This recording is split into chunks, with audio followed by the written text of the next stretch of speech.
नमस्कार छात्रों। आज हम हमारा जो पेपर चल रहा है प्रश्न पत्र क्रमांक 16 भाषा विज्ञान, इसमें हमने 3 इकाइयाँ जो है समाप्त की है। पहली इकाई हमने देखी थी भाषा विज्ञान से संबंधित थी, भाषा विज्ञान विज्ञान है या कला, भाषा विज्ञान के अध्ययन के लाभ, ये इकाई हमने पहली देखी है। दूसरी हमने ध्वनि विज्ञान अर्थात स्वन विज्ञान को भी देखा है। इसके पहले के लेक्चर में हमने पद विज्ञान को समाप्त किया है, उसमें हमने पद और शब्द के भीतर के अंतर को समझ लिया है। आज हम इसी के आगे की जो इकाई है वाक्य विज्ञान, इसकी शुरुआत करने जा रहे हैं। अब आपको समझ में आ रहा होगा कि भाषा विज्ञान इस प्रश्न पत्र के अंतर्गत भाषा से संबंधित अध्ययन हो रहा है और इस प्रश्न पत्र में भाषा का अध्ययन तो हो रहा है, लेकिन भाषा में जो प्रमुख अंग है या भाषा के जो जिसके आधार पर भाषा बनती है, उन्हीं को लेकर वहाँ पे टॉपिक रखे गए हैं, इकाइयाँ रखी गई है। भाषा की आवश्यकता के रूप में हमने देखा था कि भाषा बनने के लिए सर्वप्रथम ध्वनि की आवश्यकता है, इसलिए ध्वनि का टॉपिक हमने देख लिया है। उसके बाद वर्ण भाषा की आवश्यकता है, तो वर्णों के आधार पर शब्द बनते हैं और शब्दों के आधार पर पद बनते हैं। तो पद विज्ञान का भी टॉपिक हमने देखा है। पद के बाद वहाँ पे वाक्य विज्ञान, ये टॉपिक हम देखने वाले हैं। वाक्य विज्ञान के बाद प्रोक्ति, ये भी आवश्यकता है भाषा की, और प्रोक्ति के बाद जो टॉपिक आता है, वो आवश्यकता आती है, वो है अर्थ विज्ञान, उसको भी हम देखने वाले हैं। प्रश्न पत्र क्रमांक 16 में भाषा विज्ञान के अंतर्गत भाषा के जो आवश्यक अंग है, ध्वनि, वर्ण, शब्द, पद, वाक्य, प्रोक्ति और अर्थ, इनको लेकर ही प्रश्न पत्र जो है पूर्णतः बनाया गया है। तो हमने अब तक भाषा के जो आवश्यकताएं है उसको ध्वनि विज्ञान के अंतर्गत, पद विज्ञान के अंतर्गत देखा है। आज हम तीसरा जो टॉपिक है वाक्य विज्ञान, इसकी शुरुआत करने जा रहे हैं। वाक्य विज्ञान इस इकाई के अंतर्गत, इस पाठ के अंतर्गत जो है, हम वहाँ पे देखने वाले हैं कि वाक्य की परिभाषा क्या हो सकती है, वाक्य किसे कहते हैं, वाक्य की आवश्यकता क्या है। इसमें लगभग 3 मुद्दे दिए हैं। पहला मुद्दा है वाक्य की परिभाषा है, दूसरा मुद्दा है वाक्य की आवश्यकता है, और तीसरा मुद्दा है वाक्य के प्रकार। इन 3 मुद्दों के आधार पर वाक्य विज्ञान नामक ये जो पाठ है हमें समझना है।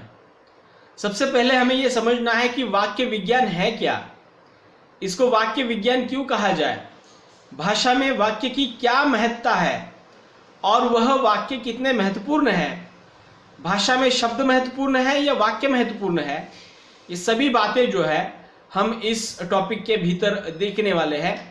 विभिन्न भाषा वैज्ञानिकों ने वाक्य से संबंधित, वाक्य विज्ञान से संबंधित बहुत सारी बातें वहाँ पे कही है। वाक्यों के प्रकारों के आधार पर भी हमें इसको समझना है। तो भाषा विज्ञान के अंतर्गत एक वाक्य विज्ञान एक स्वतंत्र शाखा है और उसमें वाक्यों से संबंधित अध्ययन किया जाता है। पद विज्ञान जिस प्रकार स्वतंत्र शाखा है, अर्थ विज्ञान उसी प्रकार स्वतंत्र शाखा है।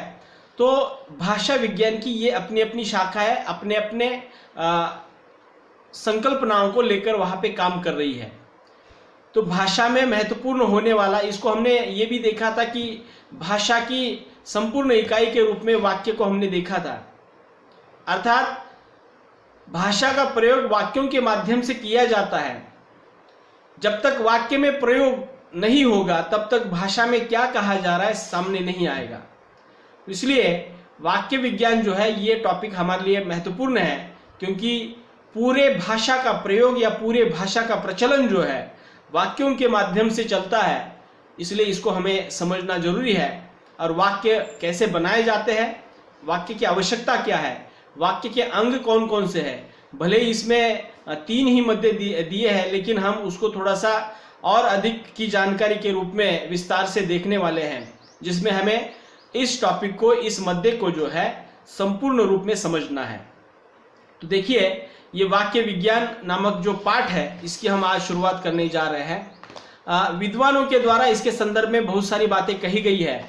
मैं अपनी ओर से इसको थोड़ा सा समझाने की कोशिश करूंगा और जिसके आधार पर आपको समझ में आ जाएगा कि भाषा में वाक्य की महत्ता कितनी है, वाक्य की सत्ता कितनी महत्वपूर्ण है और साथ ही साथ शब्दों की, पदों की सत्ता कितनी महत्वपूर्ण है।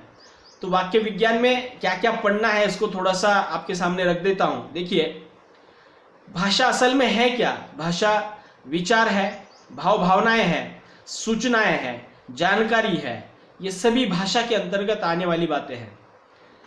और भाषा जो है, सूचनाएं, भाव भावनाएं, विचार, इसकी वाहक या इसको वहन करने का काम जो है वाक्यों के माध्यम से होता है।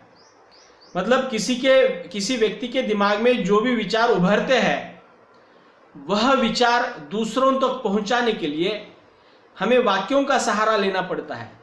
हम आधी अधूरी बात नहीं कहते। मुझे किताब पढ़नी है, अगर मुझे कहना है किसी के पास किताब मांगनी है, मुझे आपके पास की किताब पढ़नी है, तो यहाँ पे मुझे किताब इतना कहकर काम नहीं चलेगा। तो वहाँ पे मुझे आपकी किताब पढ़नी है ये कहने के बाद वहाँ पे सामने वाले व्यक्ति को, संबंधित व्यक्ति के दिमाग में या संबंधित व्यक्ति क्या चाह रहा है, उसकी मांग क्या है, ये बातें समझ में आती है। तो भाषा का वाक्य में प्रयोग होना एक प्रकार से भाषा के पूर्णत्व को सामने लाता है। और उस रूप में जब तक भाषा वाक्यों के सहारे पूर्ण रूप में प्रस्तुत होती नहीं है तब तक उसका प्रयोग जो है या उसका महत्व जो है सामने नहीं आता, या उसके अनुसार दी हुई सूचना के अनुसार वहां पे आगे की प्रतिक्रिया नहीं घटित होती या आगे की क्रियाएं नहीं घटित होती।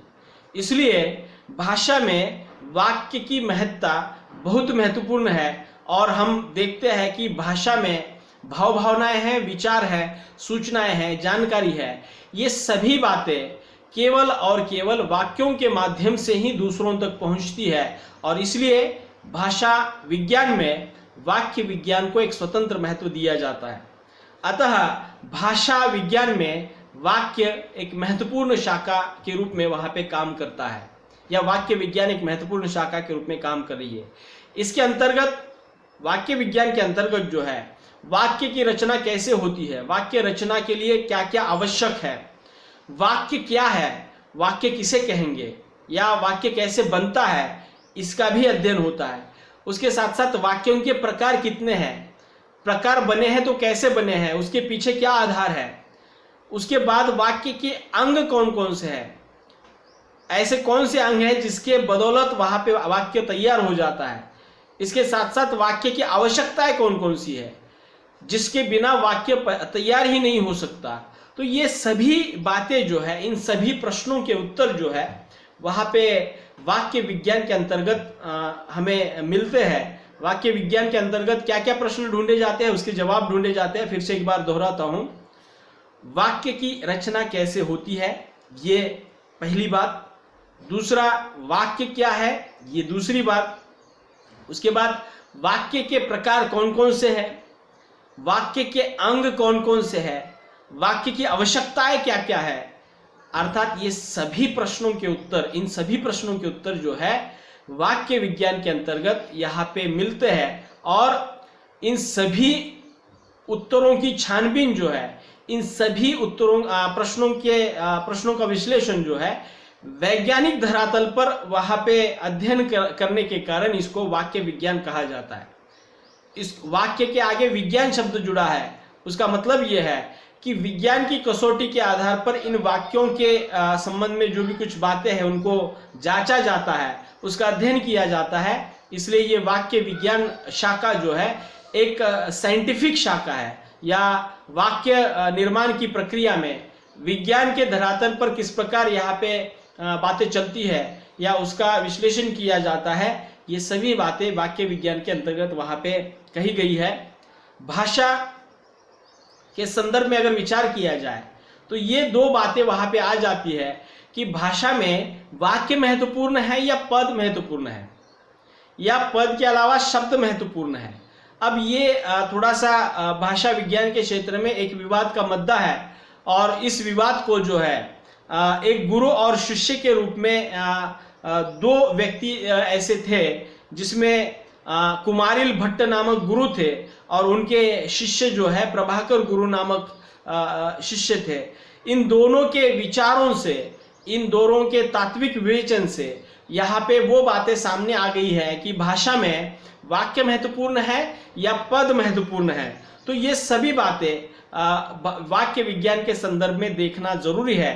तो हमें अगले लेक्चर में मैं ये सभी बातें आपके सामने रखूंगा। और वाक्य विज्ञान के संदर्भ में दो वाद प्रचलित है, एक अभिहितान्वयवाद और दूसरा अन्विताभिधानवाद।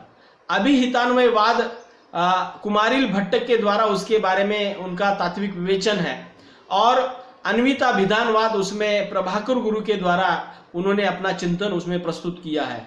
तो इन दो वादों के आधार पर वाक्य विज्ञान में आने वाले वाक्य और पद की महत्ता को हम वहां पे विश्लेषित करने वाले हैं, उसकी स्पष्टता वहां पे सामने रखेंगे।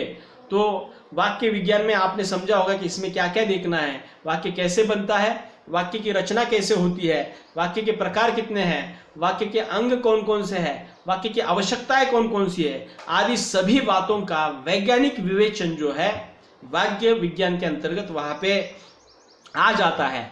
और वाक्य विज्ञान के संदर्भ में भाषा विज्ञान में जो प्रचलित वाद है अन्विताभिधानवाद और अभिहितान्वयवाद, ये भी थोड़ा सा हमें उसका स्पष्टीकरण देखना है और उसके आधार पर समझना है कि भाषा में वाक्य महत्वपूर्ण है या पद महत्वपूर्ण है। मैं अगले लेक्चर में इन सभी बातों को आपके सामने रखूंगा।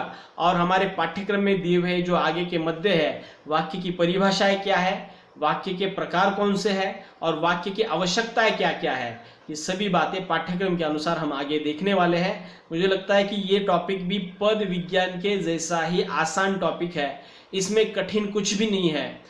आपने एक बार वाक्य की परिभाषा समझ ली, वाक्य की आवश्यकता समझ ली, वाक्य रचना कैसे होती है इसको समझ लिया कि आपने वाक्य विज्ञान को भी समझ लिया। तो मुझे लगता है इसमें ज़्यादा कुछ कठिन नहीं है। आप अपनी ओर से भी इसको थोड़ा सा पढ़ने की कोशिश करेंगे तो वाक्य विज्ञान को आप कभी भी नहीं भूलेंगे। और भाषा के छात्रों को इस वाक्य विज्ञान की जानकारी होना जरूरी है, क्योंकि भाषा का प्रयोग जो है वाक्य के माध्यम से होता है और वाक्य रचना जिसकी अच्छी होती है उसकी भाषा भी अच्छी समझी जाती है, भाषा पर अधिकार उसका अच्छा समझा जाता है, भाषा का ज्ञाता जो है उसको समझा जाता है। तो उस दृष्टिकोण से भी इस टॉपिक को समझना बेहद जरूरी है। परीक्षा की दृष्टि से भी इसमें से बहुत सारी बातें पूछी जा सकती है, इसके ऊपर भी हमें थोड़ा सा ध्यान देना है। मैं उन बातों को भी थोड़ा सा बीच बीच में दोहराता रहूंगा जो परीक्षा की दृष्टि से आपको महत्वपूर्ण रूप से वहां पे पूछी जाएगी। तो परीक्षा तथा अपने भाषिक कौशल को विकसित करने के लिए यहाँ पे वाक्य विज्ञान नामक जो पाठ है अत्यंत महत्वपूर्ण है और इसमें दिए हुए मुद्दों के सहारे हम उसको समझने वाले हैं। अगले लेक्चर में मैं इसको विस्तार से विश्लेषित करूंगा। तब तक के लिए रुकते हैं। धन्यवाद।